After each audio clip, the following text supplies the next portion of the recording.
Bom dia, vamos então dar início a esta sessão especial do projeto de cibercultura, que inaugura, digamos, de certa forma, o trabalho da Softcom, criado em julho, que, de acordo com o documento fundador, pretende focar os seus interesses de reflexão e debate sobre as configurações socioculturais promovidas e refletidas pela inserção e pelos usos da tecnologia digital nas diferentes esferas do cotidiano. A equipa, a coordenadora do GT é constituída por Mário Baldi, da Universidade de Aveiro, e por Jorge Martins Rosa, da Universidade Nova de Lisboa, que está presente e convido desde já a fazer, acho que é interessante, uma breve apresentação do GT, muito breve, antes das indicações. Acho que era interessante. Por acaso, eu penso que seria melhor ser o Vânia a fazê-lo, se calhar faríamos no final.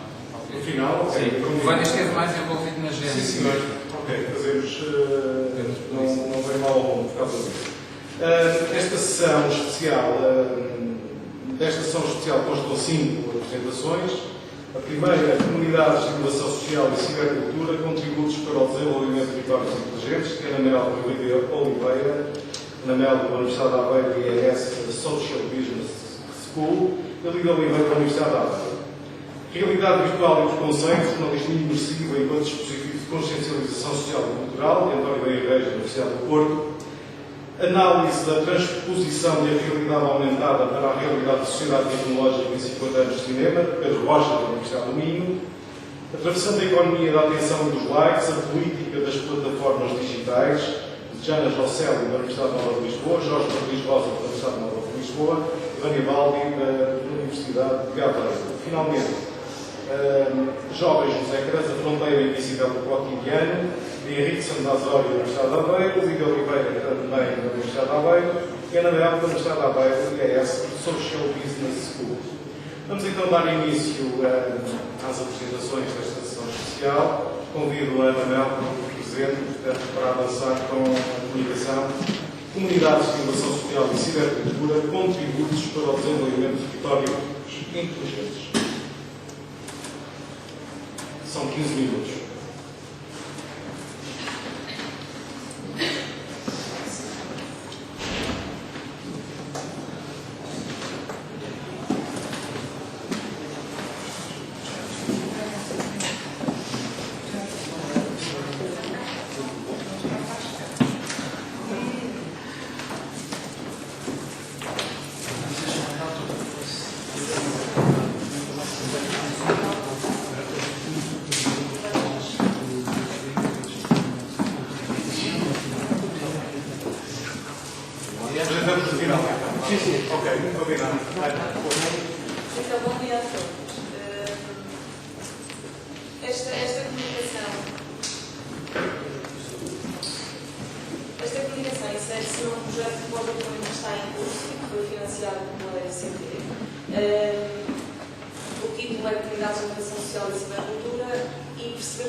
Então, o que é que se entende? Há aqui 3 tópicos essenciais, não é? Que é a inovação e o empreendedorismo social, a cibercultura e as comunidades de inovação social. E o que é que se entende pelo primeiro tópico, que é a inovação e empreendedorismo social? De acordo com o DIS, que foi um dos impulsionadores do conceito de inovação e empreendedorismo social, no empreendedorismo social tem que estar muito presente a questão da missão social do projeto. O empreendedorismo social é o motor que procura processos inovadores, soluções sustentáveis, uma aprendizagem contínua e, no fundo, o grande objetivo tem que ser a criação de valor para a sociedade, ao contrário da captura de valor para a sociedade que normalmente os negócios tradicionais têm na sua missão.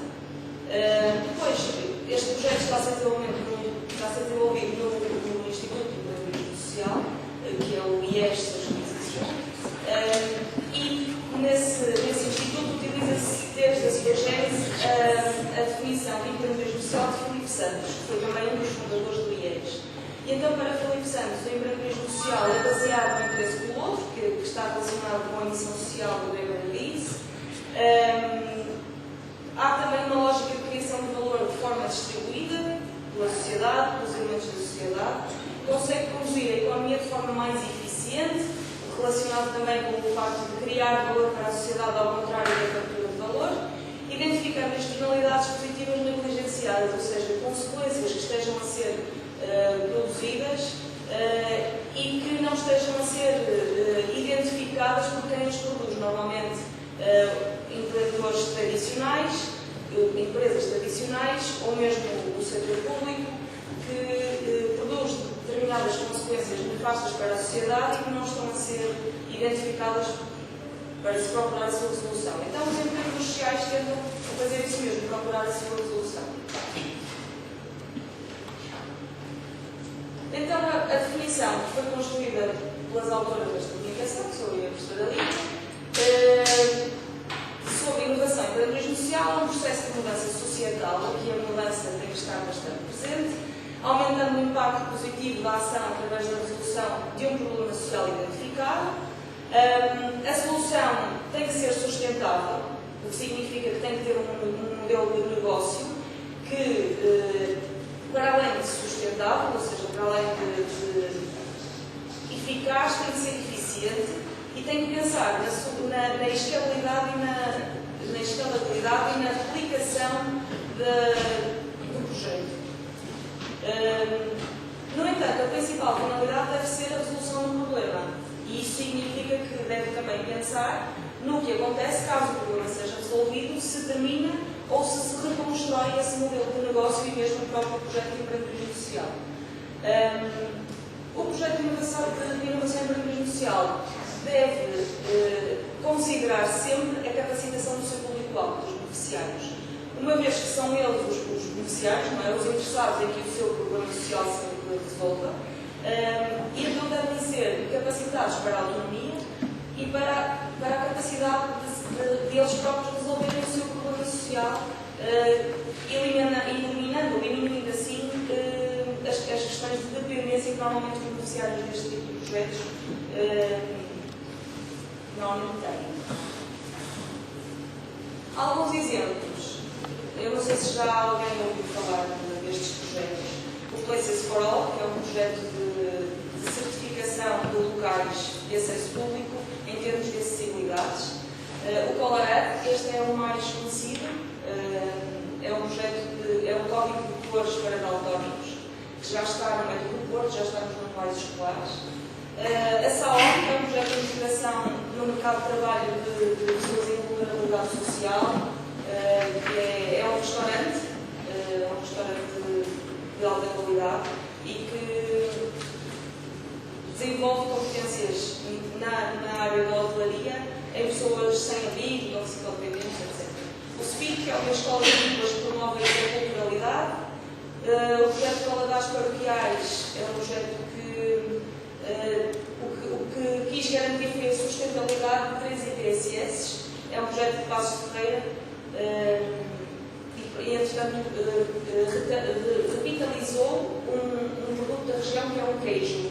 E depois, entretanto, com isso, revitalizou muitos outros produtos típicos da região, é muito interessante. E o projeto Rios, que é este projeto que quer garantir garantir a limpeza, a continuidade, a manutenção de rios, e então o projeto o que pretende é que as pessoas se liguem aos rios e tomem conta, por assim dizer, sejam cuidadores de 500 metros de rio.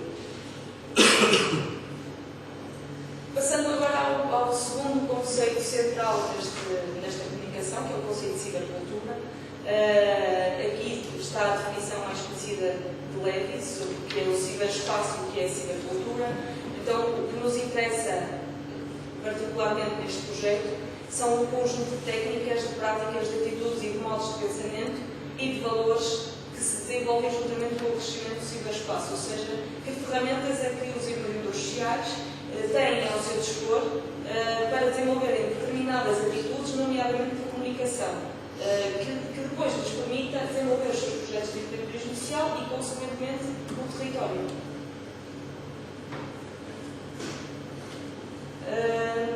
A cibercultura não implica que todos estejam online. Aliás, neste caso em concreto, nas comunidades de inovação social, as pessoas estão juntas presencialmente. No entanto, há determinadas práticas que se querem promover, como a partilha e a disseminação do conhecimento. E essa é feita através, quer online, quer offline, e é importante que seja online porque há imensas ferramentas ao seu dispor. Defendida por Lemos é a ideia de que o ciberespaço e a cultura que está associado são dinâmicas desterritorializadas, precisamente pela questão que acabei. Então, que limitações existem às comunidades de inovação social? Foi construída uma base de dados com os projetos que fazem parte da rede do IES, do Instituto de Empreendedorismo Social, e com essa base de dados foi construída a partir de um processo de identificação de projetos de empreendedorismo social que já vem a decorrer desde 2009 e também dos projetos que o IES o que faz também é dar formação, e todos os projetos que passam pelos programas de formação também constam da base de dados. Então foi possível perceber que há uma grande dispersão geográfica dos projetos de inovação e empreendedorismo social. E depois há a falta de mecanismos que permitam o conhecimento dessas iniciativas, ou seja, muitas das vezes eles até estão no mesmo território, mas não se conhecem. O que implica que trabalham muitas das vezes isoladamente, há falta de comunicação entre eles e, como referi, desconhecimento de soluções semelhantes entre territórios próximos. E há também uma falta de utilização de tecnologias de informação e comunicação que lhes permitam até diminuir este isolamento e diminuir esta falta de comunicação.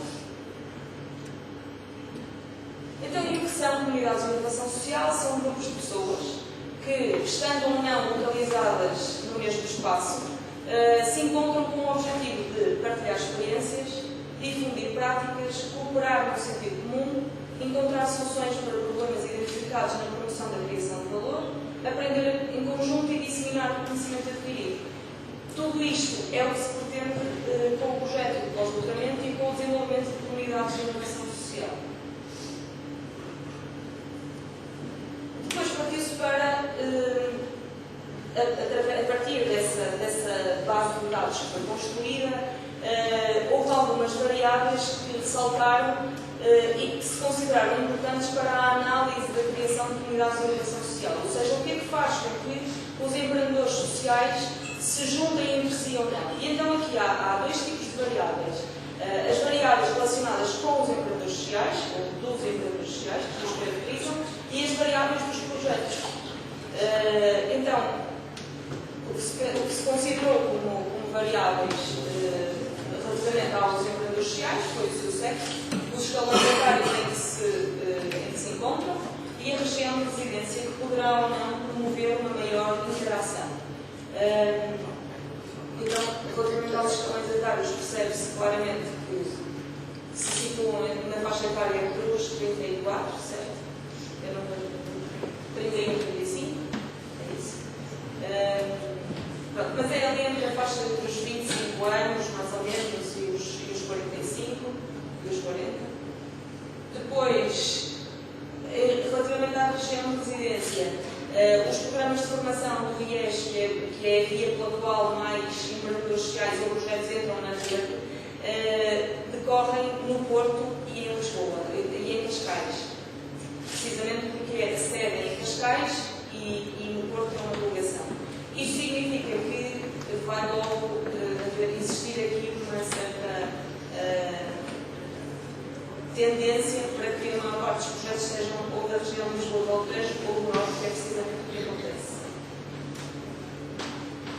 Depois, relativamente aos projetos, consideraram-se como variáveis para análise o público-alvo das iniciativas, que na sua maioria são crianças, a área de intervenção, que relacionado muito com o público-alvo é a educação e os programas de formação, e o ciclo de vida em que os projetos se encontram. E porque o Bootcamp, que é um dos programas de formação, trabalha muito na fase da ideia e é o programa que normalmente tem mais participantes, os projetos que constam da base de dados estão localizados na fase de ideia por essa razão.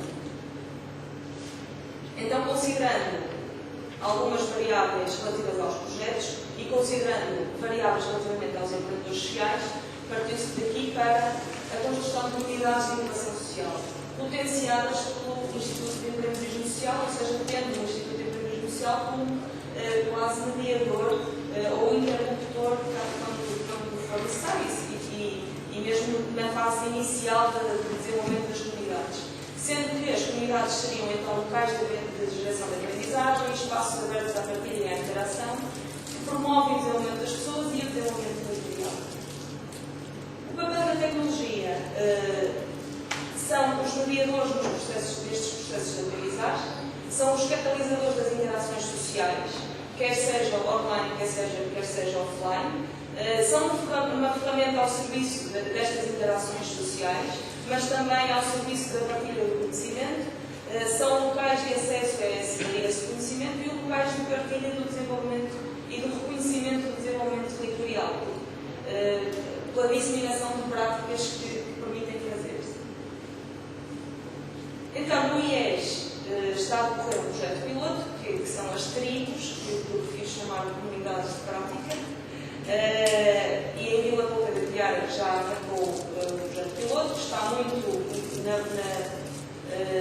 vai buscar muito ao que é o projeto de pós-doutoramento. Aliás, esta tribo é mesmo um piloto do projeto de pós-doutoramento, e o objetivo é partilhar desafios, experiências, soluções, conhecimento, aprendizagem, tudo aquilo que já se referiu anteriormente, tendo como as TIC como meios auxiliares importantes e como métodos de trabalho agora de futuros é o desenvolvimento de focus group com estas pessoas que fazem parte da comunidade e tentar perceber quais são as motivações, como é que desenvolvem o seu trabalho, como é que tem comigo.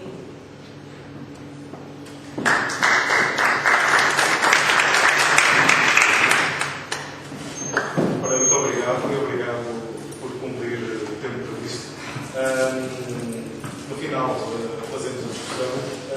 Agora convidado à apresentação, o António Baía Reis, da Universidade do Porto, nos vai falar sobre realidade virtual e preconceito, o jornalismo imersivo enquanto dispositivo de consciencialização social e cultural.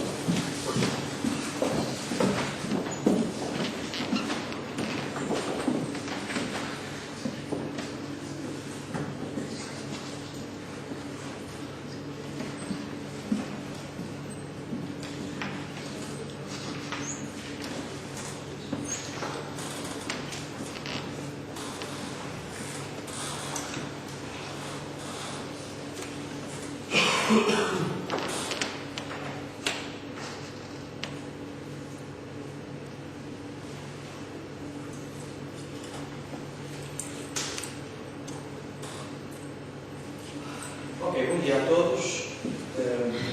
Antes de mais, é um prazer estar aqui nesta primeira, que seguramente será a primeira de muitas iniciativas deste grupo de trabalho de cibercultura da SOCOM, do qual eu faço parte como membro fundador. Eu venho da Universidade do Porto, estou atualmente a fazer doutoramento em mídias digitais, no âmbito do Programa Cultural e o TIOSC em Portugal.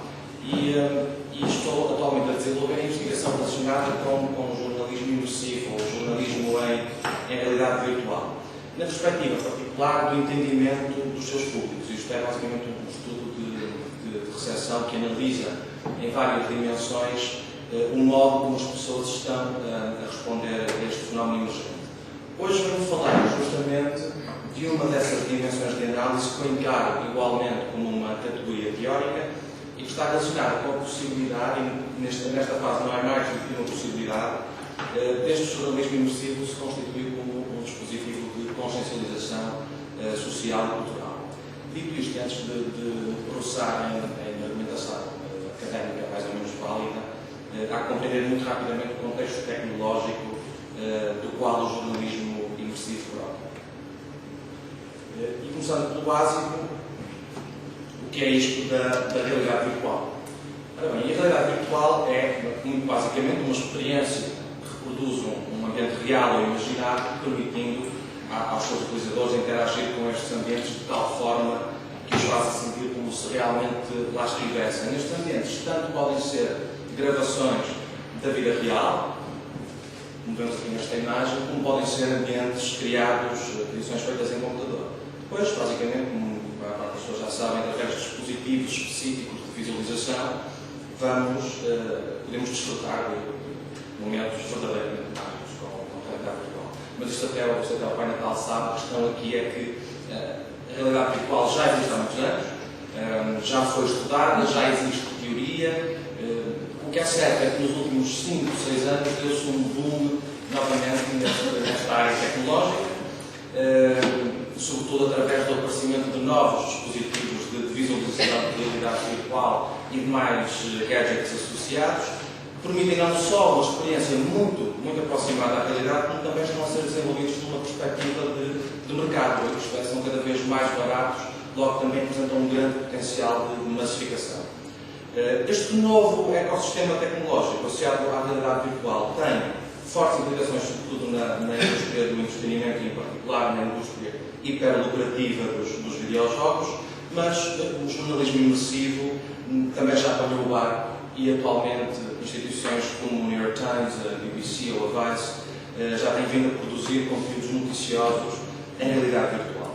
Isto veio dar, por sua vez, origem e acabou também por institucionalizar o tal conceito de jornalismo imersivo, um conceito que foi cunhado por esta senhora, que se chama Noni Della Penha, que é atualmente investigadora na Universidade do Sul da Califórnia, considerada pelos académicos como uma madrinha da Mother of Virtual Reality.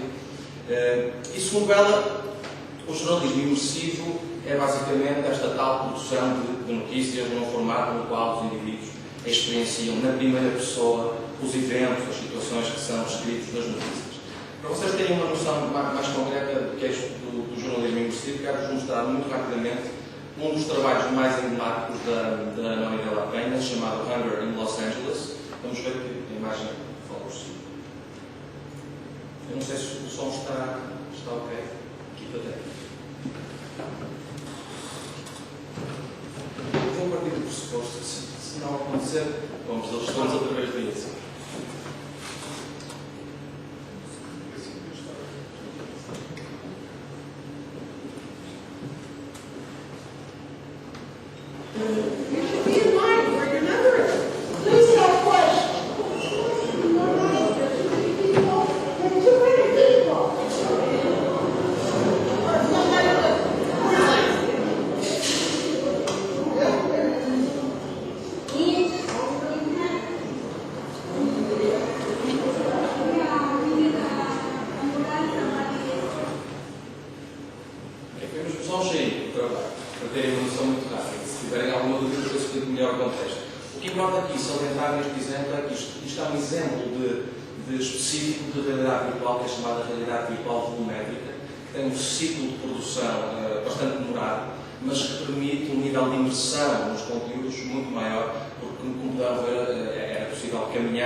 É possível interagir com o espaço, a pessoa pode baixar-se, pode realmente ter um nível de imersão bastante forte. Existem formatos menos interativos em jornalismo imersivo, mas igualmente imersivos.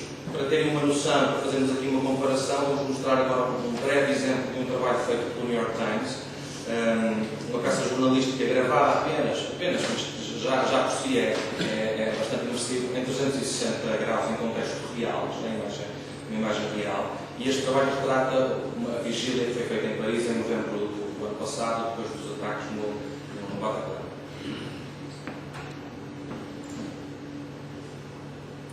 E este é o tipo de jornalismo imersivo que tem um potencial de massificação, portanto, tem um ciclo de produção quase imediato e que poderia, eventualmente, ainda não sabemos, é tudo uma hipótese, institucionalizar-se como uma prática jornalística corrente.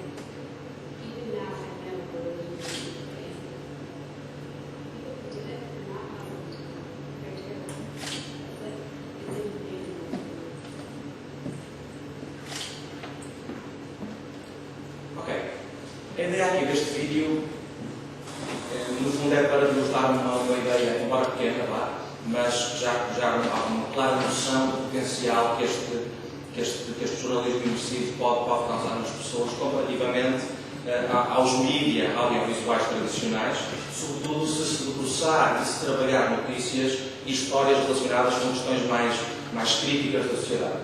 Agora, de que forma é que, teoricamente, podemos sustentar esta premissa?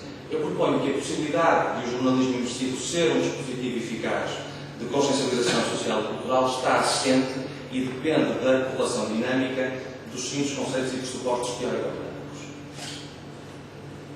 Em primeiro lugar, parto da ideia elementar de que uma pessoa, quando vê, por exemplo, um documentário jornalístico na televisão acerca de uma qualquer qualidade cultural ou questão social, vai, através desse formato não imersivo, mas igualmente propiciador de um grande visualismo, experienciar um determinado grau de entendimento, de compreensão da temática abordada, o que vai gerar, subsequentemente, um determinado grau de impacto emocional, como também vai contagiar a sua visão acerca dessa determinada temática.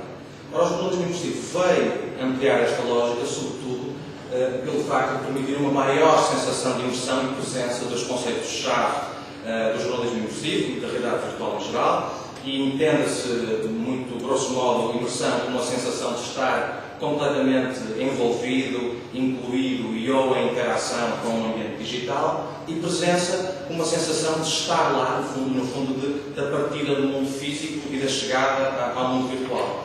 Ora, isto leva-me a concluir que quanto maior o grau de imersão e presença, maior será o grau de entendimento e compreensão, maior será o grau de impacto emocional e maior será a probabilidade de alteração, reconfiguração de atitudes e comportamentos acerca de temáticas sociais e culturais críticas, podendo mesmo levar à alteração, à afetação de atitudes e comportamentos associados particularmente ao preconceito e à discriminação nos seus diversos contextos. Aliás, Noni Della Penha constata que as pessoas reagem ao jornalismo imersivo como se realmente estivessem a viver a história na primeira pessoa, criando, portanto, uma ligação emocional muito forte com esta forma de experienciar conteúdos.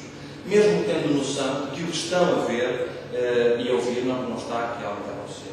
Esta constatação é tal que, portanto, é também de tal forma frequente nas experiências de Noni Della Penha, que ela acaba por denominar este fenómeno como response as if real, resposta como se fosse real. E atenção que este cunho teórico emerge apenas da verificação da afetação emocional desencadeada somente pelas sensações ampliadas de imersão e presença em ambientes virtuais. Ora, seguindo esta lógica, maior ainda será a eficácia do jornalismo imersivo se existir uma combinação dinâmica dos conceitos de imersão e presença, que comprovado está, gera a tal response as if real, com uma prática e orientação jornalística que esteja voltada para a consciencialização social e cultural, isto é, que vá para além do simples facto, do simples ato de reportar informação, ambicionando também ser um instrumento de educação e de consciencialização das sociedades. Que é o que acontece ali no campo superior direito com o jornalismo humanitário de Ibrahim Shaw. E basicamente Shaw postula a ideia de que o jornalismo não só tem o poder de informar o público, como também a responsabilidade moral de educar e consciencializar através da monitorização, investigação e reportagem das violações dos direitos humanos. Ele acredita mesmo que os jornalistas têm o poder de estruturar e criar uma esfera pública mais forte e mais informada, mas ele argumenta que este tipo de prática jornalística se constitui como uma abordagem mais proativa da desconstrução da violência cultural indireta, problematizando determinados macro-cenários críticos, afigurando-se, pois, e consequentemente, como uma forma eficaz de prevenir ou minimizar a violência cultural direta.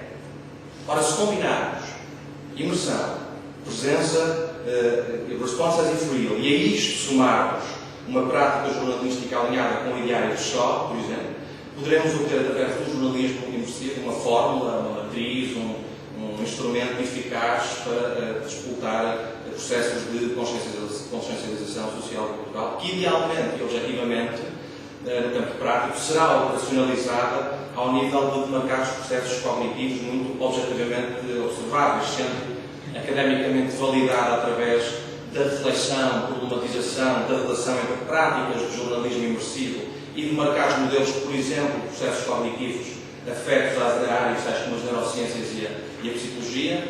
A este respeito falarei aqui apenas do conceito de cognição ampliada, tal como ela é configurada por Regis et al., uma cognição que envolve a dinâmica conjunta de habilidades sensorial-motoras, perceptivas, emocionais e sociais, ou seja, a ideia de que para conhecer o mundo e atuar no mundo, a mente faz uso do corpo, do ambiente, de objetos técnicos, de interações sociais. Neste contexto, os dispositivos tecnológicos, tais como os dispositivos de visualização de realidade virtual, não são apenas meras ferramentas ou extensões de habilidades humanas, mas reconfiguram de forma dinâmica e complexa o processo cognitivo, o que, por sua vez, se pode relacionar também com o pressuposto da psicologia social, de que o preconceito e a discriminação tanto são alimentados por fatores sociais, afetivos e cognitivos, quanto se diminuem com métodos e práticas que estimulem a hipótese de contacto e a redução da ignorância. Ora bem, toda a lógica até agora explanada levará idealmente à tal ocorrência de consciencialização social e cultural, tal como esta é definida, por exemplo, por Quape e Plantatória, isto é, a capacidade de nos distanciarmos de nós próprios e tomarmos uma consciência dos nossos valores, crenças e percepções culturais. Logo, o jornalismo investido poderá constituir-se como, eu acredito, uma ferramenta única para a produção de conteúdos noticiosos que retratam questões sociais e culturais, tais como aquelas relacionadas com a raça, o género e a sexualidade, a religião, as artes, etc. Isto acontecendo, finalmente fica também comprovada a teoria de Chris Mill de que a realidade virtual tem o potencial de se tornar uma verdadeira máquina empática e que esta poderá vir a ser um instrumento de humanização dos mídias através da criação de sensibilidades sociais e culturais. Muito rapidamente, vou-vos mostrar um vídeo muito curtinho, prometo, de moderação, do trabalho que está a ser desenvolvido em Stanford, no Laboratório de Interação Humana Virtual, que está justamente relacionado com a utilização da realidade virtual por forma a desenvolver empatia.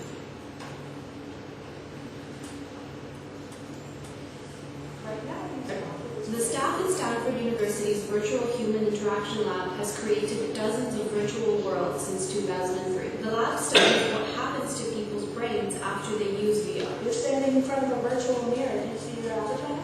Oh, okay. You have become a man. Yeah. It's experience you may not have had before. Virtual reality or VR uses immersive technology to push the boundaries of people's emotional, physical, and intellectual capabilities. Research that we're doing now, we're taking a look at this idea, and we've been studying this phenomenon of what happens when you walk around someone else's shoes and feel some trauma, and showing that it changes people's prejudice. It turns out that it's often hard for people to imagine what it's like to be someone else. When you guys are right now, what's it like to be female? What's it like to be black? What we do with VR is we put you in front of a virtual mirror, I can become a female. And we're down around the female body, we use what's called body transfer, like using neuroscientific and then turn around with someone else with you inside virtual reality. They discriminate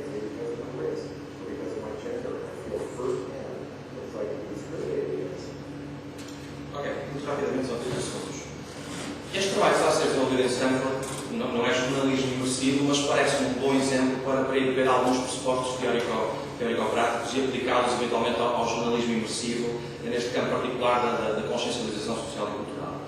Gostaria de terminar com algumas advertências também em relação ao jornalismo imersivo, isto é, não só acredito que este fenómeno apresenta grande potencial, como advogo perentoriamente que, tal como as práticas jornalísticas tradicionais, o jornalismo imersivo deve ter em conta princípios e orientações essenciais e que remetem para questões tais como o que é que serve melhor para a minha história, como posso equilibrar fatores com uma qualidade e tempo na produção deste tipo de conteúdos, qual é a melhor plataforma para divulgar a minha história, será esta história ou problemática adequada para o jornalismo imersivo, qual o enquadramento ético e deontológico do jornalismo imersivo deverá ser o mesmo que está instituído nos mídias tradicionais?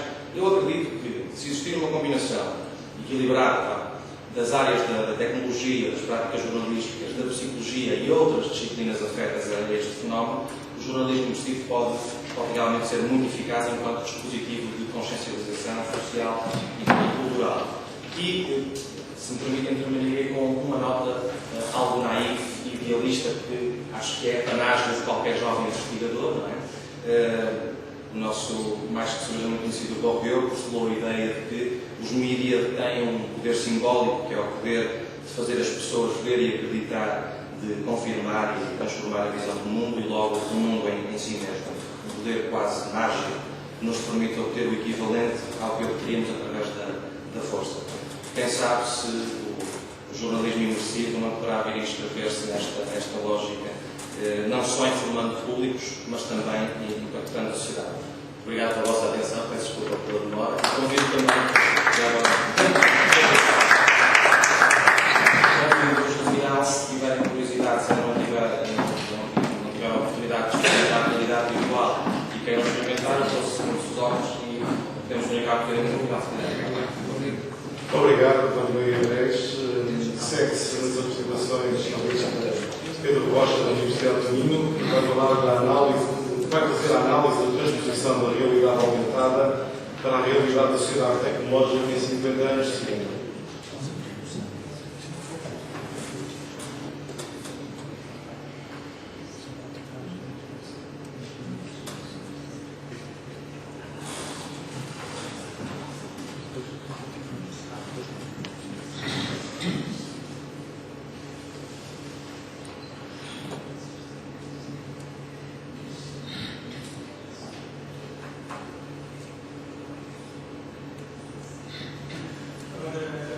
Muito bom dia. Este trabalho faz parte de um projeto que tenho vindo a desenvolver relacionado com uma forma de perceber como é que as pessoas se relacionam com o espaço. Neste caso, através da realidade aumentada. Então, eu fiz uma espécie de estudo como é que o cinema eventualmente influenciou a tecnologia que temos hoje em dia relacionada com a realidade aumentada. A realidade aumentada difere da realidade virtual, enquanto virtual é imersiva no meio digital, aumentada é imersiva no meio físico, no meio real. E mistura-se até com o meio físico. Fiz um apanhado de 60 filmes de cinema que achei que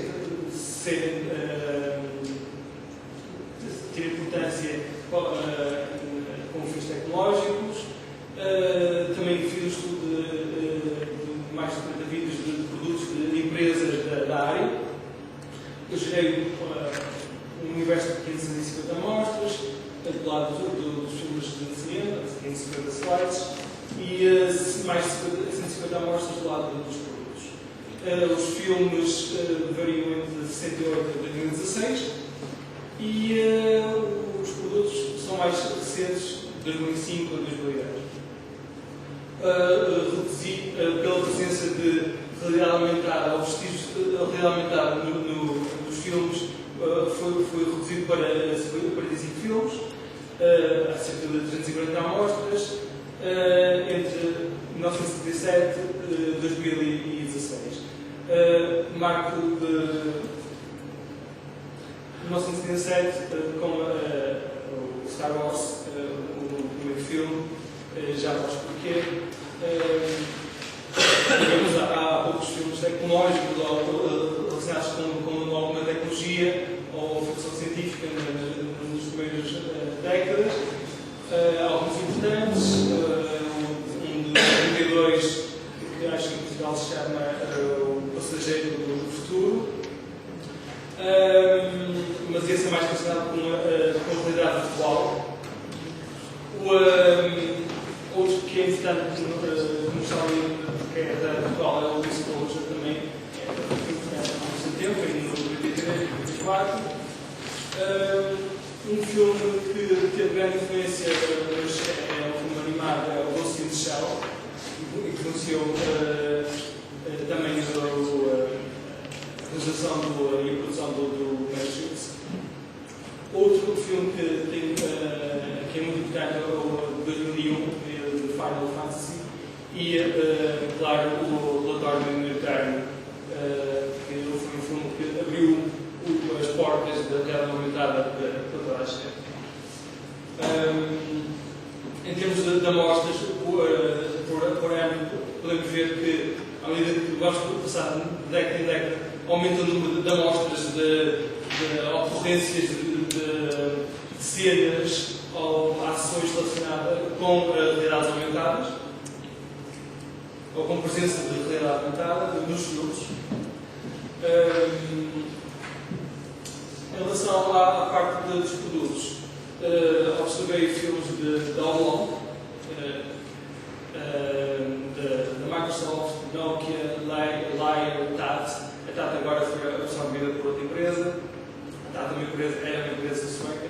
Metallic, Motorola, Widedreams, Enigma, também é portuguesa, a Corning, que tem um trabalho semelhante à Enigma, a ASO e a Secret Bracelet.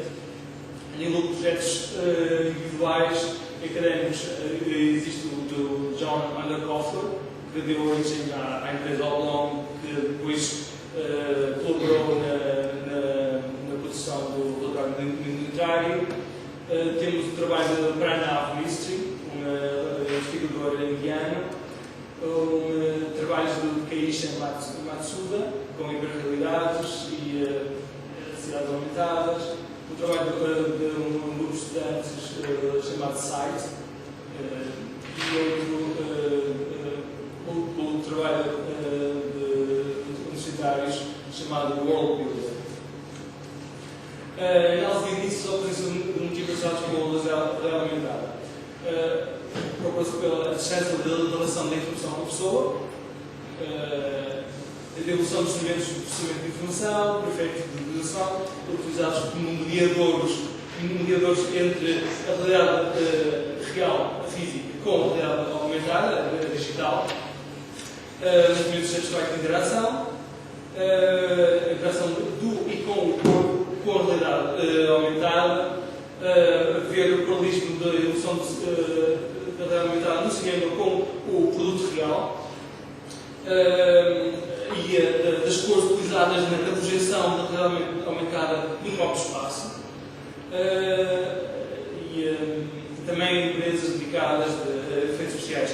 Pude reparar que até 2002, o tempo antes do relatório minoritário, os produtores de cinema tinham cada filme à volta de 5, 4, 6 empresas de efeitos especiais. Daí em diante houve um boom, devido também à evolução da tecnologia e dos computadores, mas houve um boom para o dobro e para o triplo de empresas de efeitos especiais. Bastante mesmo.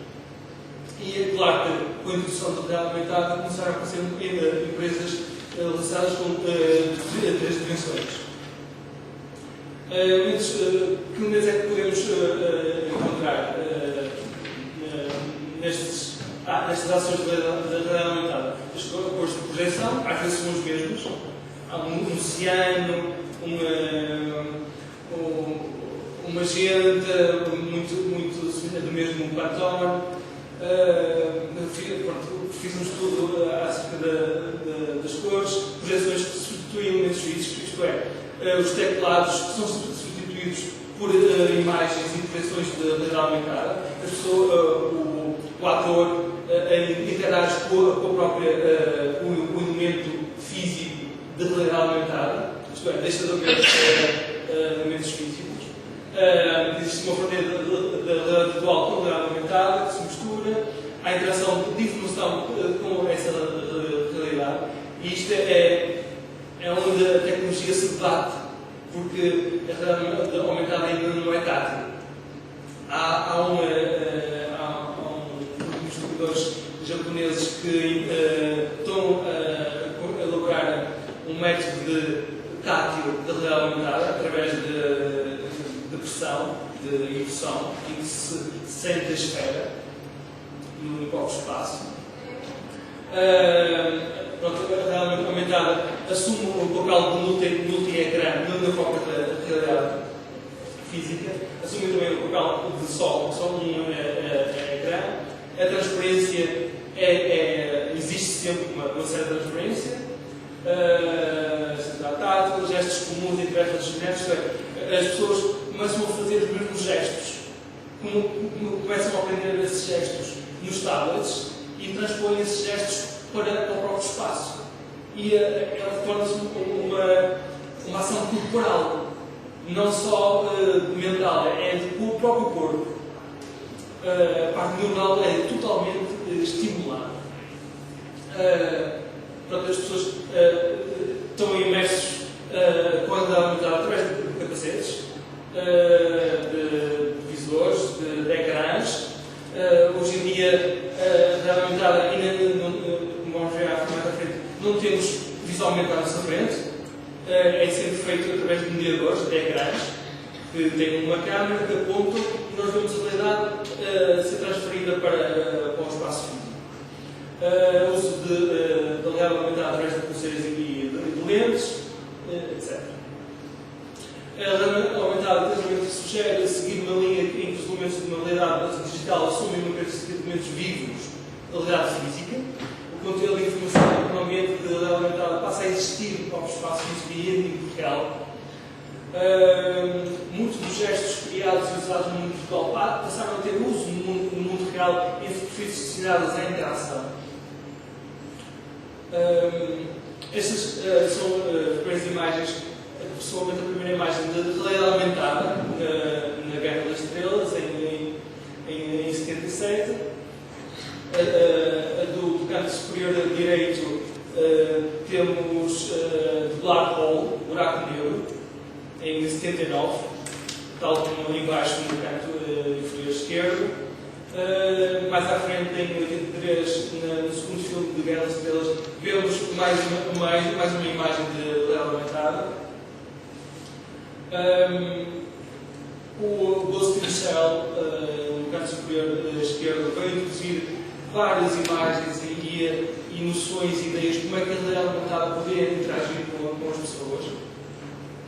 Podemos ver depois a sua característica de transparência, é tudo transparente. A informação torna-se transparente, muito com caráter nesse sentido. Vemos no Prometheus, no último filme da saga Aliens. Vemos no filme aqui embaixo do lado esquerdo a esfera. E também no último filme do Insurgente. Como vemos, os gestos são semelhantes. O primeiro, a imagem do lado esquerdo superior é uma visão de 2006 da Microsoft, em que vai imitar o gesto feito no relatório do Minuto Militar, que vemos em baixo. O canto superior direito é de um projeto do World Builder, que vemos também o mesmo gesto, que também é replicado no último filme dos Avengers. A realidade aumentada torna-se tátil, as pessoas mexem nas imagens, isto é, deixamos de ter elementos físicos e passa a ser a própria realidade aumentada, passa a ser um elemento de interação. E sentimos e mexemos e vemos essa tentativa de de replicação nos filmes. Ainda não é possível atualmente. Como vemos aqui, a realidade passa a substituir os próprios elementos físicos, um capacete, um ecrã, até um próprio sistema tecnológico de computador, em que as pessoas mexem e torna-se quase um elemento, uma entidade existente na nossa realidade. Também as pessoas mexem com elementos que são físicos, transferem a uma informação que é transferida pelos elementos físicos. Vemos em alguns filmes e na visão da Microsoft em baixo lado do direito. É sempre presente a noção de que isto pode ser utilizado de cima, esta interação da realidade aumentada, da outra perspectiva transparente do ser humano. A parte da pulseira já é mais atual, já existe pulseiras com acesso à realidade aumentada e que reagem, que antes eram só projetos, era só filme, tanto animado como real, mas já existe essa realidade aumentada que é acessível. Torna-se impossível a própria pessoa interage e afunda-se na própria realidade. Há aqui dois tipos de realidade aumentada. A realidade aumentada que é só nós é que vemos essa realidade, e há outra realidade que é partilhada. Toda a gente vê as realidades uns dos outros, ou pelo menos parte dessa informação. Em cima temos a partilha de um telemóvel, é um mediador com a realidade. O projeto de cima e de baixo, do lado direito, é do Matsuda, em que a realidade veio ver-se no espaço físico. Aqui são outros projetos que já se fazem. Em cima, do lado esquerdo, temos a ASO, também é um projetor. Embaixo temos o conhecido HoloLens da Microsoft, e do lado direito, embaixo, temos um projeto da iDreams, também com realidade aumentada. E é só, quero mostrar um pequeno filme para terminar.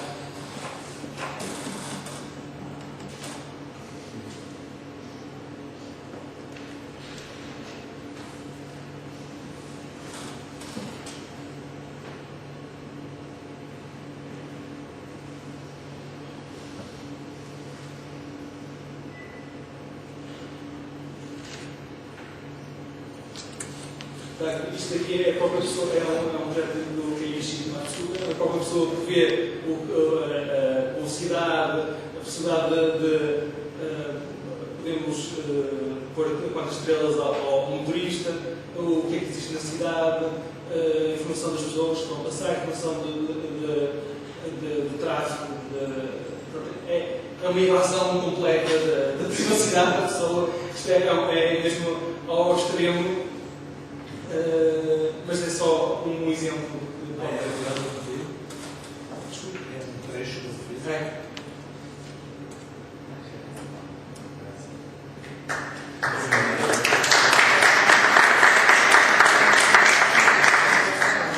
Muito obrigado. Pedro Rocha, da Universidade de Lisboa, segue-se a Jana Jocel, da Universidade Nova de Lisboa, Jorge Martins Rosa, da mesma Universidade, Tânia Baldi, da Universidade de Aveiro. Falar sobre atravessando a economia da aquisição de bikes na política das plataformas digitais. Obrigado.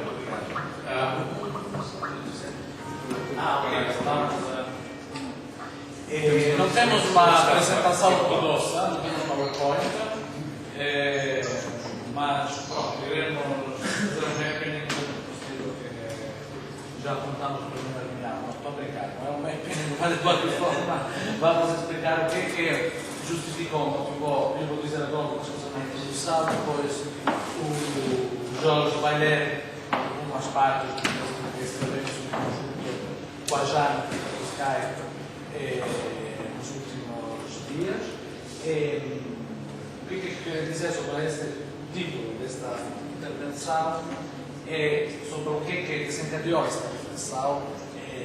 Tem a ver fundamentalmente com o que decidiu, em primeiro lugar, foi para mim em particular, foi um livro da Julie Diamond sobre a teoria da block theory e sobre a captura das novas plataformas digitais parte dos utilizadores, como um utilizo das plataformas digitais, podemos dizer que gera quase addiction e que proporciona uma economia da atenção permanente, que quase fecha os utilizadores naqueles nichos comunicacionais e não permite a esses utilizadores de intervir ou criar projetos construtivos, vamos dizer, fora de uma bolha digital. De qualquer forma, a ideia é: será que pode existir? É uma ideia de se pode idealizar uma economia política da plataforma digital, das plataformas digitais. Eventualmente, se pode, através de uma crítica económica e política das plataformas digitais, chegar a uma passagem que da economia da atenção nos possa levar para uma economia das intenções. E, portanto, existem casos e maneiras pelas quais podemos eventualmente proporcionar uma questão crítica, uma observação, um tipo de observação metodológica que nos possa permitir ver o caminho que vai nesse sentido. Um papel do investigador neste contexto é que tipo de papel pode chegar a desempenhar. Portanto, vamos agora tentar traçar um raciocínio à volta destas preocupações, destas hipóteses de investigação também. Depois, no fim, tentar chegar a uma conclusão. Obrigado. Relativamente à minha parte, eu vou ler.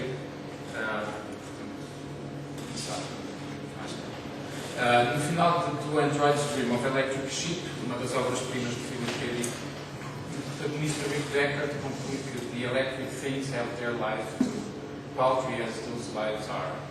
Esta comunicação poderia começar quase da mesma forma, afirmando que as plataformas online também têm a sua política, por insignificante que esta possa parecer. Queremos aqui sublinhar, para além da analogia que é o nosso raciocínio, a diferença entre o ser da afirmação original e o parecer desta versão adaptada. Isto porque é em boa parte nessa enganadora aparência, isto é, a crença de que uma plataforma é desprovida de uma dimensão política que reside maior trunfo dessa mesma política. Assumiremos aqui o termo plataformas, tal como foi proposto por Anne Helmond, no texto de 2015. Isso no qual são sites que partilham das conhecidas 4 características propostas por Dana Boyd: existência, aplicabilidade, escalabilidade e pesquisabilidade. Não sei se esta é uma boa tradução. Mas onde é ainda possível identificar uma quinta característica, a programabilidade. Em particular, no que respeita, e vendo dessa programabilidade, à disponibilização de serviços a outros sites ou programas. Em termos leigos, vendo o risco de uma imprecisão muito maior da definição anterior que queria utilizar, só é plataforma se houver alguma forma de abrir-se ao exterior que não seja a mera possibilidade de ler conteúdos através de um browser ou um ocasional formulário para preencher. É necessário ser muito mais do que só isto. A questão de relevância passa a ser, então, e é precisamente daí que emerge a dimensão política, a de saber em que medida se abre ao exterior, ou seja, o que disponibiliza ao utilizador e a terceiros, e em que medida a ele se fecha. Procurando enquadrar o problema, para depois reorientá-lo segundo a perspectiva do que podemos, afinal, fazer com essas plataformas, a nossa abordagem começa por ter em conta as duas dimensões da plataforma. A plataforma proposta por Van Dyke em 2013. O front-end, do lado do utilizador comum, devendo, por sua vez, distanciar-se este também entre as ações do utilizador e o modo como este alimenta a plataforma, e aquilo a que este acede, isto é, o resultado do algoritmo. E por outro lado, o back-end, que é o lado da plataforma com os respectivos algoritmos, variáveis, etc., mas também que esta permite aos utilizadores que com ela interagem através das APIs, falaremos também dela. Começando pelo front-end, o conceito fundamental para apreender esta faceta do front-end é o de default policy. Numa primeira abordagem, Podemos invocar o artigo de Dana Boyd e Esther Tais, Facebook's Privacy Settings, que é o artigo de 2010, e, portanto, algo desatualizado no que respeita à finalidade que descreve, mas nem por isso menos atual nos seus pressupostos e conclusões. No estudo empírico que desenvolveram com jovens que frequentam o primeiro ano da Universidade de Harvard, é pertinente a constatação de que estes estão, de modo geral, atentos às definições de privacidade do Facebook, inclusive é que as afinam com tanto maior frequência quanto maior é a sua literacia digital e também quanto mais utilizam a plataforma, havendo, contudo, ainda a registrar diferenças de género com prejuízo para o feminino. Trata-se ainda assim de um artigo com um tom fundamentalmente otimista, ancorando a argumentação e as conclusões nessa correlação positiva com a confiança de utilização desta rede social online. Nem tudo será assim tão claro, em particular com as múltiplas e frequentes alterações que o Facebook continua a implementar. E aqui, por exemplo, eu recomendaria um guia de utilização que foi proposto pela Wired, um artigo da edição de agosto de 2015. Destacamos, todavia, o facto de já não poder ser traçada uma fronteira tão clara entre um utilizador registado que, num determinado momento, acede voluntariamente a essa rede social, seja através do dispositivo móvel, mesmo que esteja permanentemente ligado a ele, seja através do browser. Embora tenham vindo pelo meio algumas melhorias ao nível da usabilidade da interface, a Default Policy, em contrapartida, complexificou-se a ponto de envolver, hoje em dia, mais de 2 dezenas de variáveis organizadas por categorias. Sendo que, em algumas destas categorias, a dimensão da privacidade pode não ser clara, exceto quando se exploram as suas opções. Pensamos mais concretamente nas categorias Apps e Ads, sendo nesta última, por exemplo, uma das opções pré-definidas a serem mostrados em sites que não o Facebook, anúncios baseados nas preferências recolhidas por esta plataforma como resultado das ações do utilizador.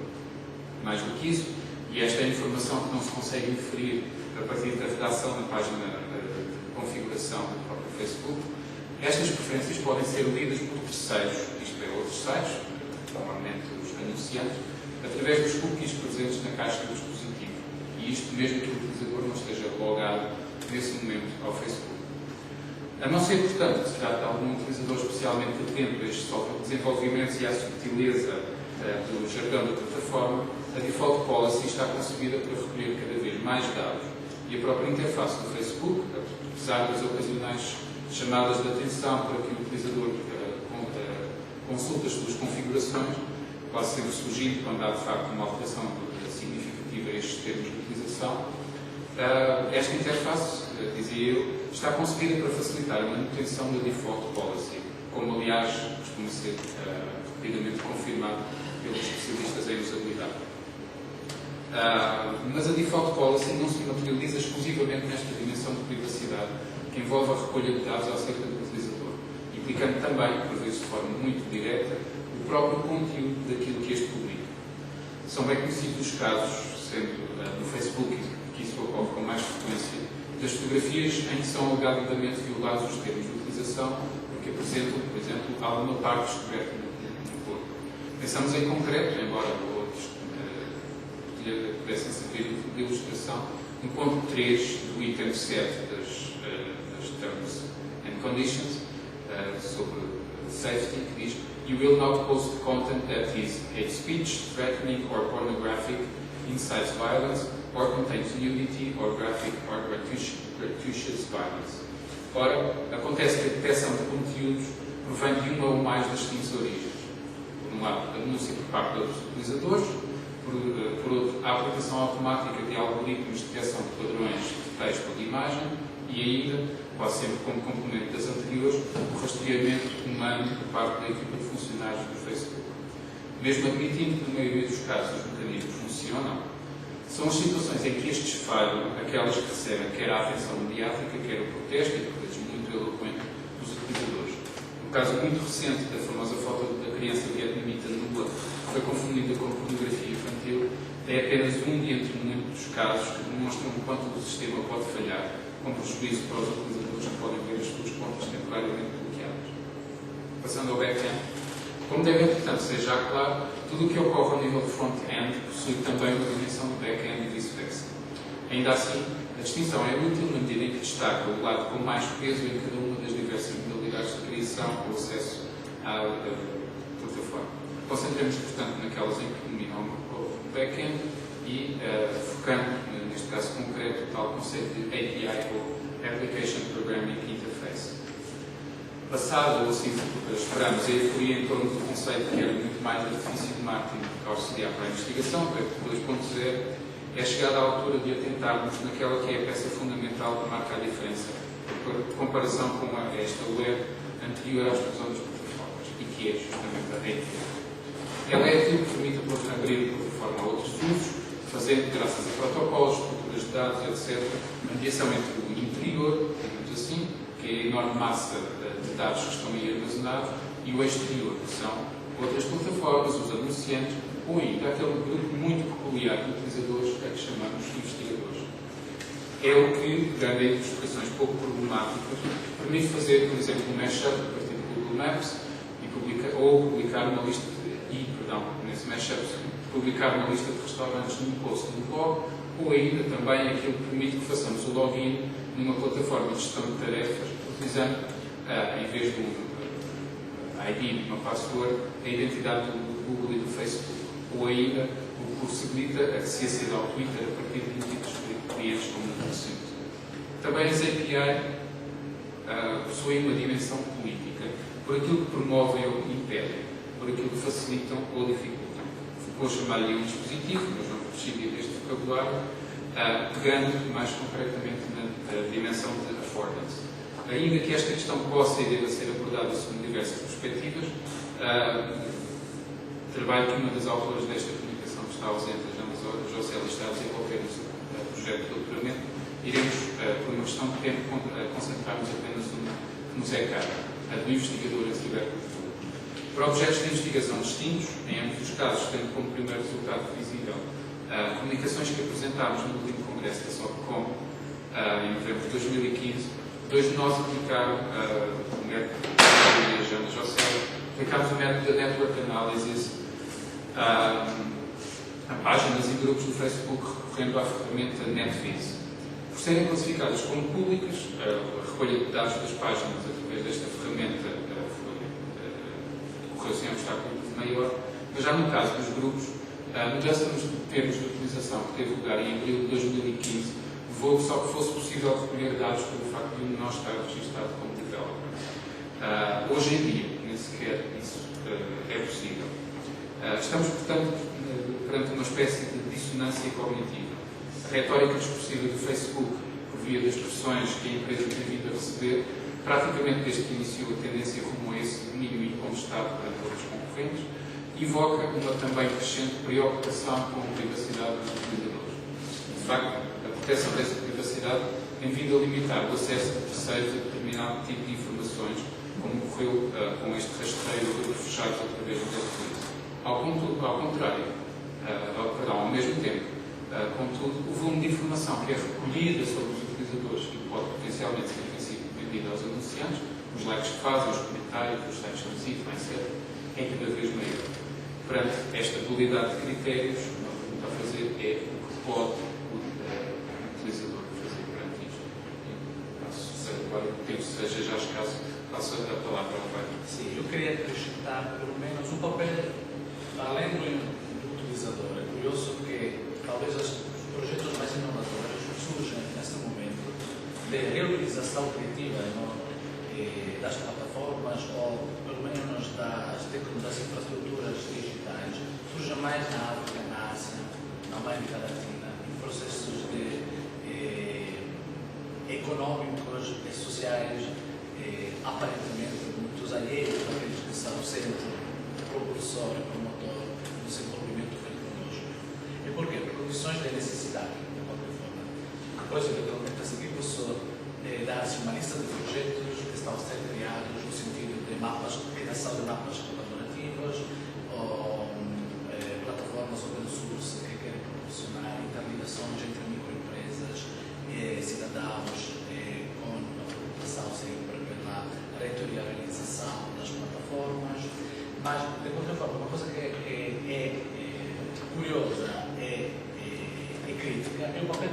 drogas e alimentos. Então, trabalhamos com projetos de estudos que desvanecem, que mudam, a uma velocidade tão rápida que nem conseguimos terminar o nosso estudo e já aquele projeto de estudo não está lá. Assim como referiu agora o Jorge, as políticas das plataformas digitais mudam constantemente, portanto, tem as regras de acessibilidade, de privacy, de usabilidade. Portanto, esta é uma dimensão muito crítica. O que o investigador pode fazer, se é adequado ou não, uma vez que parece que tem que ser just in time, constantemente atualizado, é se for visto ou não, de se transformar apenas num jornalista, ou seja, alguém que fotografa uma realidade que está constante no passado. Portanto, para dar espaço à manifestação mais crítica, talvez temos que começar a trabalhar no sentido de uma web de epistemologia. E aí, talvez, pena que hoje não esteja aqui a nossa Jana, mas temos este trabalho para fazer. Então, aqui ficam algumas sugestões, depois eventualmente podemos retomar. Obrigado. Muito obrigado.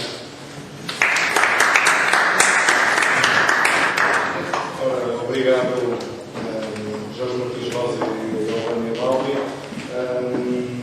Terminada esta sessão especial, vamos ter uma publicação intitulada Jovens nos Ecrãs, a fronteira invisível do cotidiano, com Henrique Santazoni, Clívia Oliveira, da Universidade de Aveiro, Ana Mel, da Universidade de Aveiro, que é Social Business. É a palavra do Henrique Santazoni.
E tentar entender, pelo menos compreender, como que surge um fenômeno no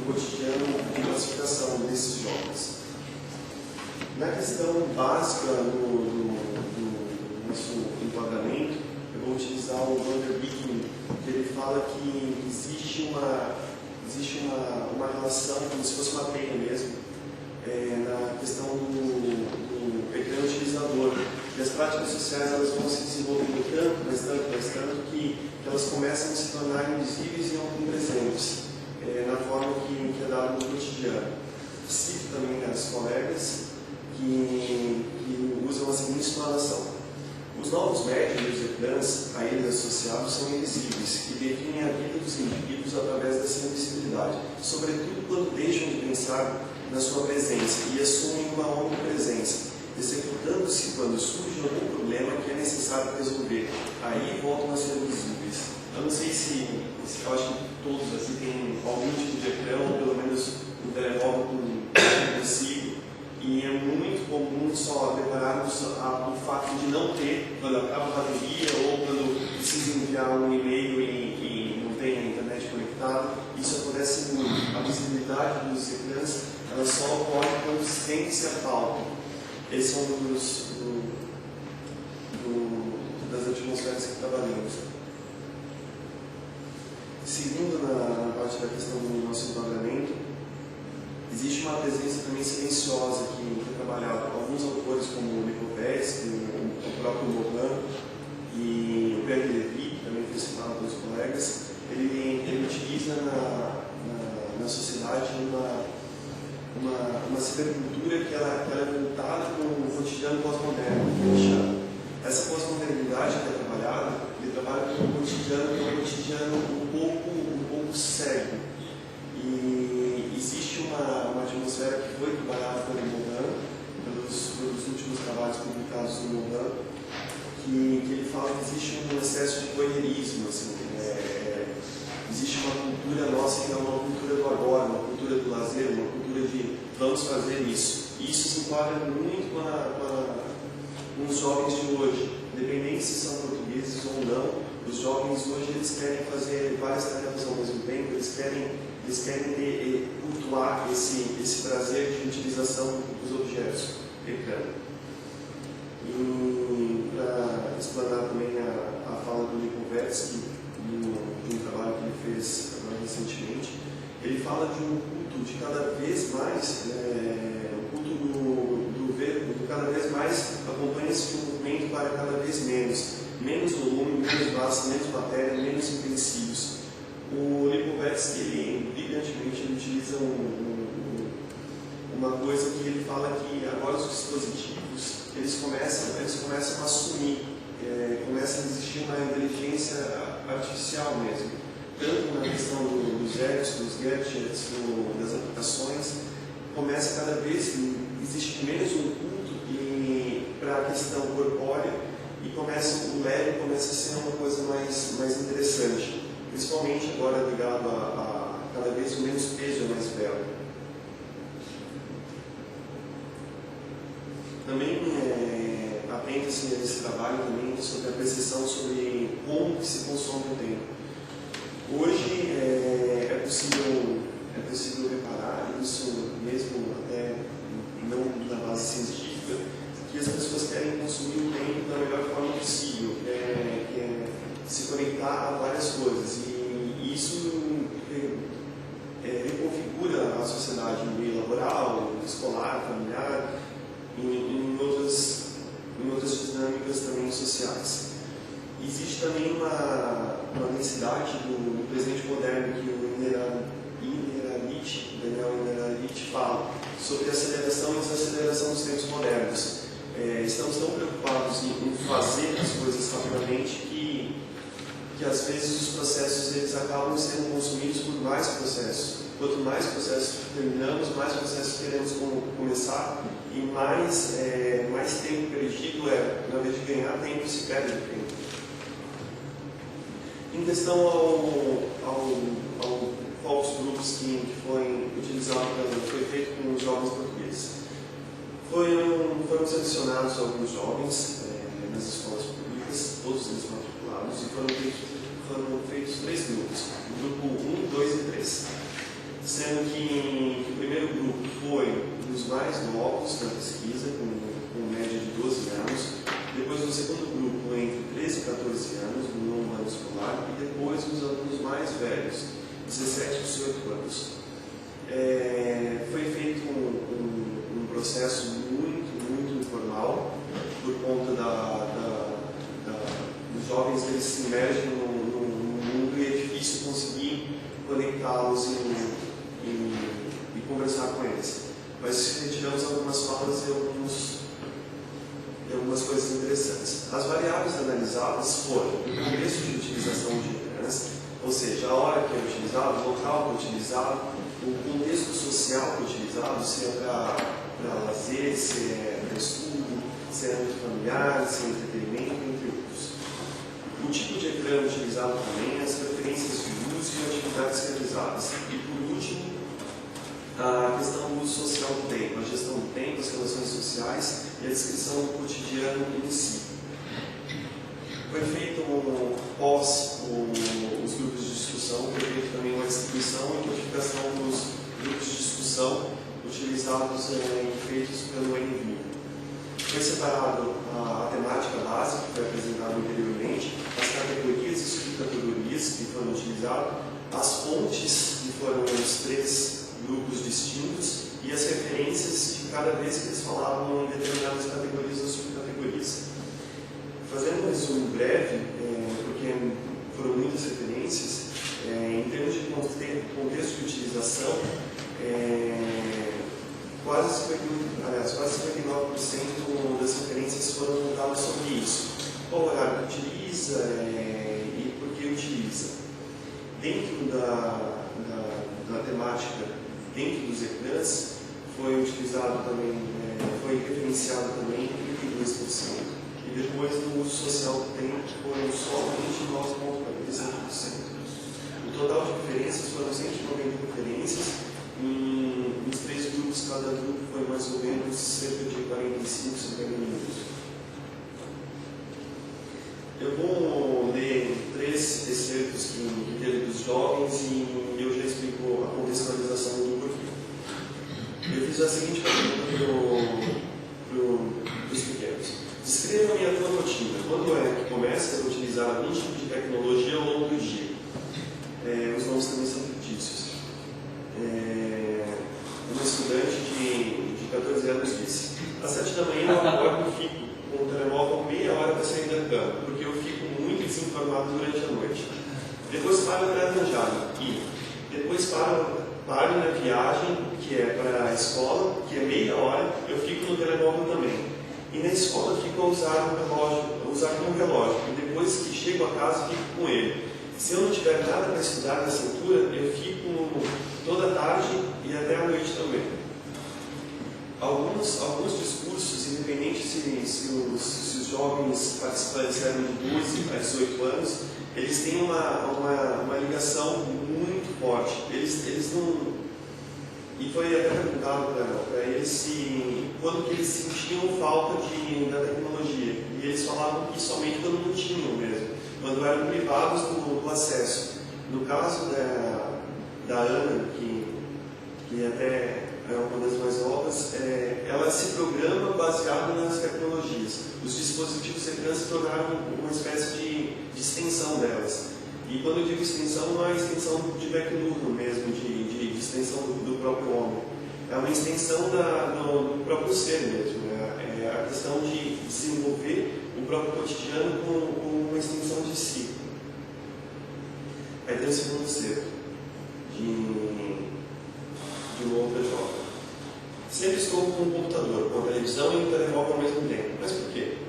A televisão é companhia, o computador é para quando eu for para algum trabalho ou falar com alguém no Facebook. E também mensagens com alguém. E o telemóvel também para falar com alguém e mandar mensagens. Essa Margarida tem 18 anos. Ela consegue fazer o multitasking, ela consegue fazer um multitasking de tudo. Ela utiliza o telemóvel para falar, ela está utilizando a televisão, ela volta para os ecrãs e começa a ter funções prévias cada ecrã.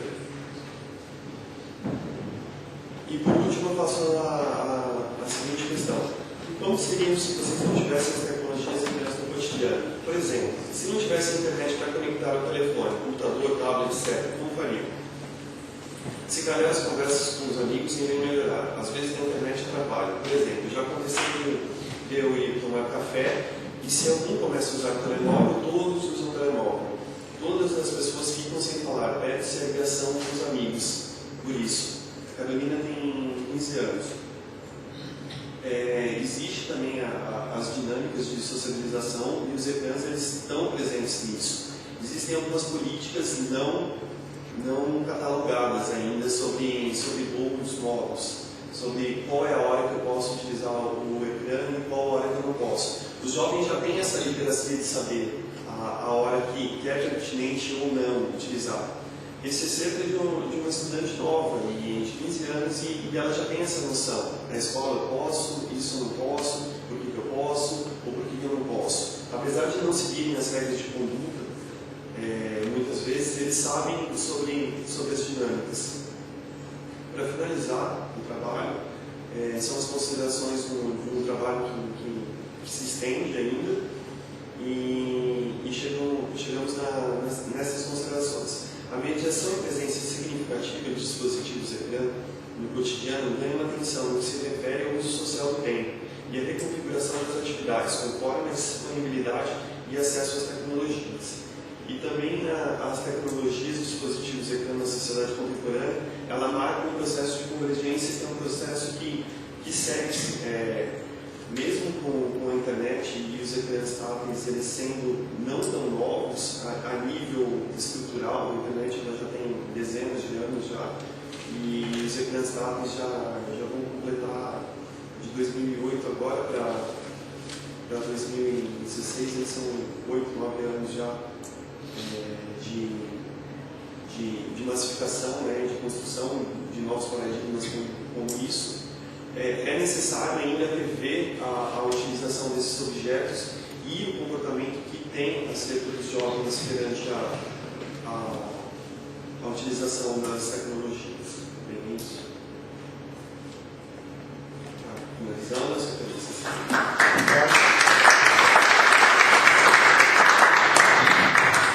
Muito obrigado. Chegamos ao fim das apresentações. Na generalidade, cumpriram todas, digamos, o tempo previsto para cada uma, 15 minutos.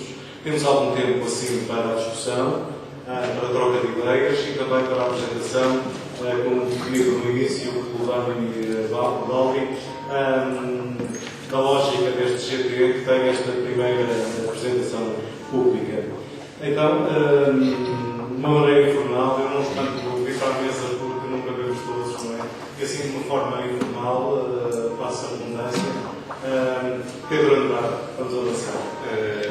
Obviamente, todas as ligações penso que tiveram uma grande qualidade, mas eu, para não queria só focar na ligação do António Reis, porque realmente estabelece uma relação muito importante entre as novas tecnologias e a realidade social através da articulação entre a realidade virtual e este jornalismo imersivo. Ora bem, eu acho que aqui realmente há uma série de concepções que falam já lá nos anos 90, também com essa produção. É interessante também relacionar isto com a tradução do efeito de pessoas, porque realmente várias personalidades na internet a partir de vários papéis sociais que podem ter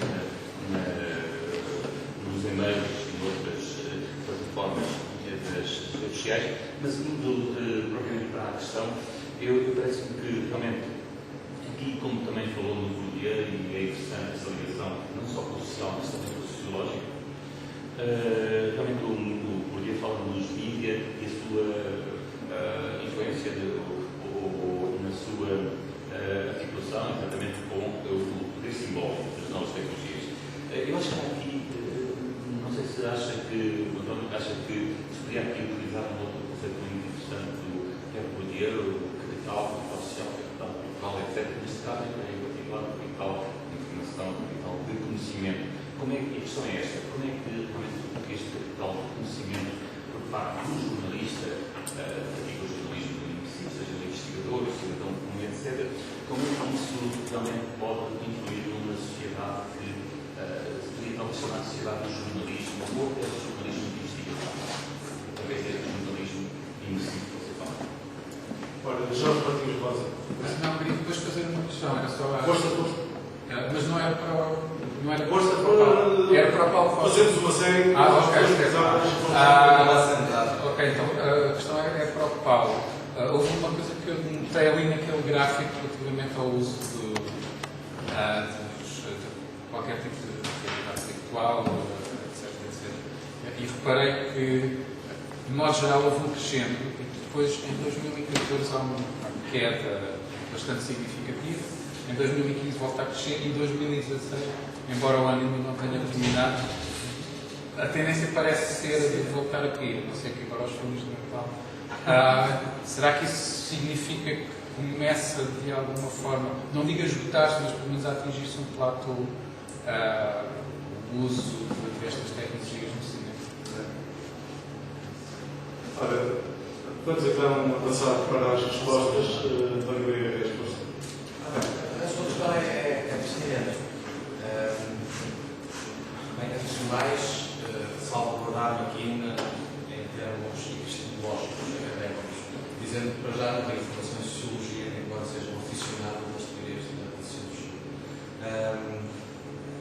Ora bem, eu acredito que os jornalistas, falou-me no conceito de capital de conhecimento e capital de... Eu penso que na investigação anterior a esta que eu fiz sobre a crítica de arte, não tem que ver, onde eu fui uma figura central na minha argumentação teórica. E isso sustenta muito o meu trabalho no sentido em que, por exemplo, o crítico de teatro que assume o papel duplo também de jornalista é ele um mediador entre aquilo que pode ser não só uma informação, mas uma percepção do pulsar da sociedade. Neste caso, nesta investigação do pulsar cultural, no caso do jornalismo imersivo, eu acredito que ainda mais.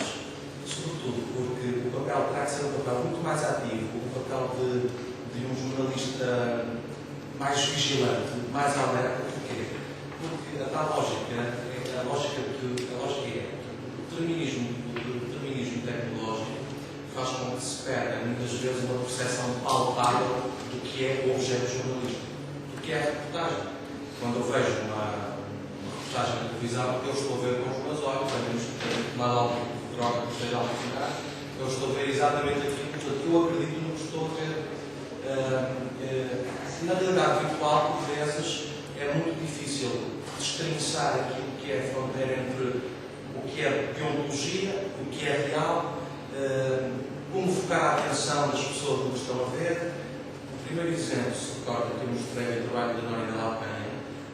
Qualquer pessoa pode vir ter comigo, ou pode vir com a Nora de la Penha e perguntar, mas aquilo realmente é verdade, eu não acredito, porque eu estou a ver a rapaz, estou a ver uma coisa feita em computador. Neste caso aqui, o áudio é real, a imagem é uma reprodução. Há pessoas que, na perspectiva ética ou deontológica ou prática jornalística, vão dizer, mas isto não é jornalismo porque eu não estou a ver uma imagem real.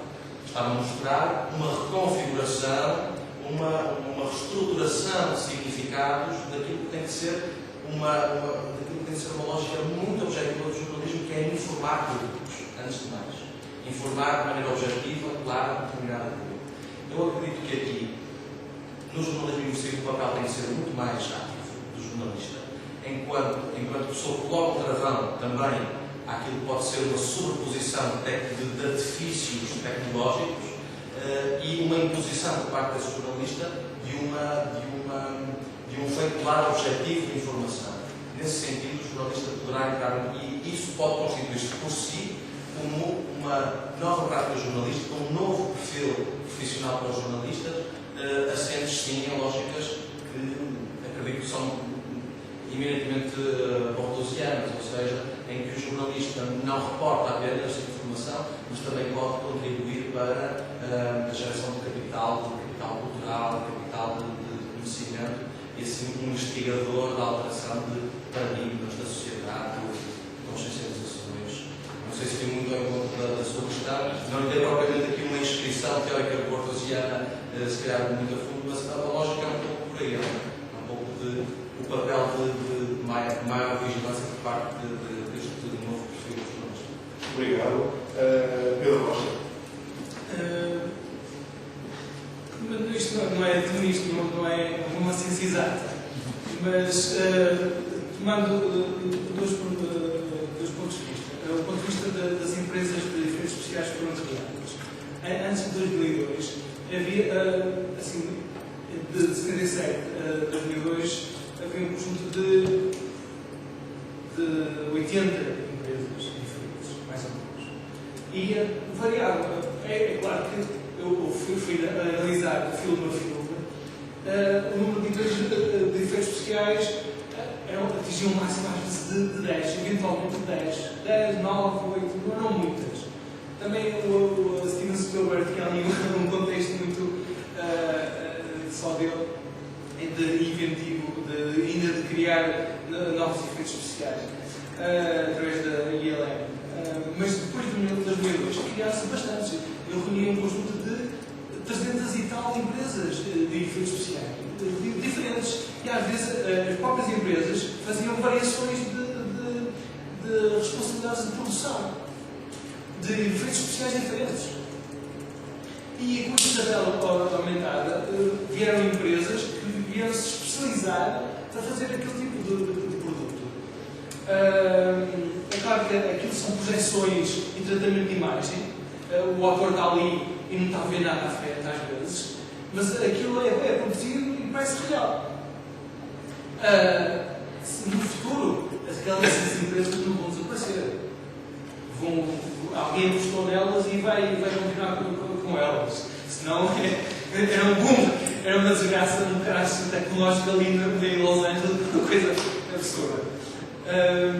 Em nível de análise do próprio sinal que é desenhado, até 2002, nota-se ali que há 2 anos, há um ritmo de evolução cinematográfico que se nota nos crescendos na análise dos anos. É capaz de haver outro nos próximos 5 anos. É capaz de vir eventualmente um boom em 2020, entre 2020 e 2025.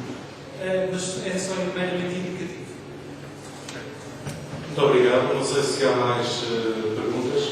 Eu aproveitava também essa resposta do António dos comentários